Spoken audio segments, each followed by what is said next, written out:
Hey, welcome to Beyond the Yoke Woodworking. My name is Jordan, and today I'm going to show you how I built this super easy and inexpensive outdoor bench. So using a total of 9 2x4s, I began following my cut list at the miter saw. Now several of these pieces I cut are at 15 degrees, while the rest are straight cuts at 90 degrees. All of these measurements and angles are detailed throughout the build plans for this bench. After cutting out all the pieces for the bench, I laid out what would make up both side frame assemblies. I did this so I can mark out where I needed to drill each pocket hole on the legs, the backrest, and the seat supports. You see, even though these frames look identical, they are actually exact opposites of one another, and laying them out like this eliminates any confusion on where to drill the pocket holes. After marking out the pieces for one frame, I did the same for the other. I also include these measurements in the build plans. I then took the pieces I marked and began drilling out the pocket holes using my Craig jig. If you do not have a Craig jig, that's okay. You can simply just use deck screws to fasten the entire bench together. Now I'm able to begin the assembly process. So I laid out the legs and measured and marked where the top of the seat support should be. I then fastened the support to the legs with 2-inch wood screws. Next, I grabbed the bottom support and flushed the edges to the edges of each leg and again fastened with the wood screws.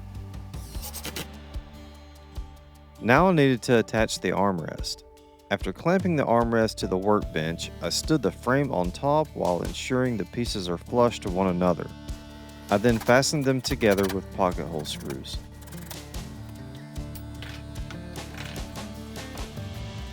The last thing to attach to the side frame assembly is the backrest support.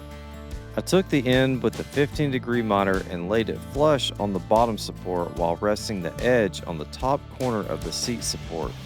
See the arrows for reference. Apply 2-inch wood screws to each joint. Now that completes one side frame assembly. Repeat the same steps to make the other. And if you're enjoying this video, go ahead and hit the like button and subscribe for more content like this. And tap the bell icon so you'll never miss an upload in the future.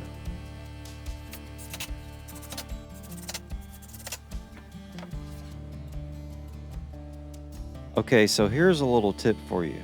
To stand up both frame assemblies so I'm not wrestling with these while adding the seat slats, I just added a clamp to the bottom of each leg. Also, here's a good visual of how the frames are mirror images of each other with the armrest overhanging on the outside. When assembling the first seat slat, rest it against the edge of the backrest supports and flush with the edges of the seat supports. I then applied a couple of clamps to keep the boards from shifting while fastening the 2.5-inch pocket hole screws. When I added the next slat, I spaced it using the same 2-inch screws I used when assembling the side frames together. Just continue repeating these same steps by applying the clamps, spacing the boards, and fastening the boards with the pocket hole screws. Now, if you'd like to make chairs instead of a bench, then just cut these seat slats in half as the side frame assemblies would stay the same.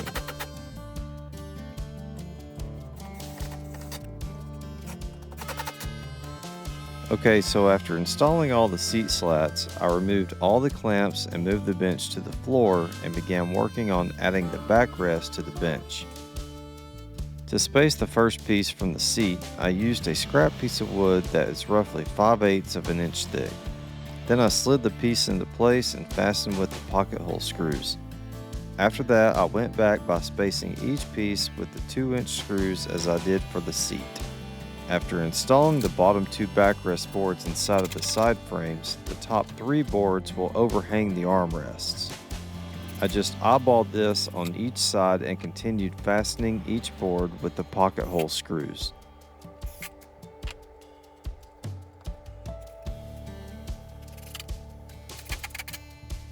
After that, I tilted the bench on its back so I could attach a stretcher underneath the seat.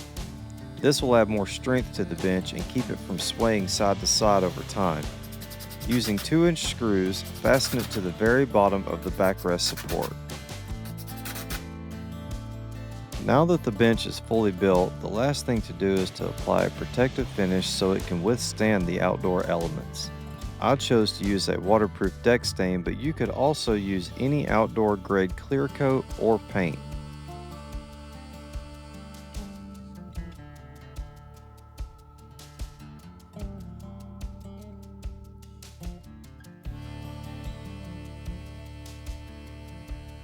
Hey, I hope you enjoyed the video, and don't forget about the build plans I left in the video description.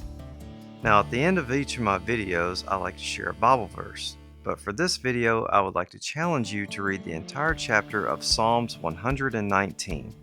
Now, if you don't own a Bible, that's okay because I left a link for this one in the video description. And if you don't want to pay for a Bible, well, that's okay too because there's plenty of free Bible apps that you can download onto your phone or your tablet. Anyways, thanks again for watching, and don't forget to subscribe.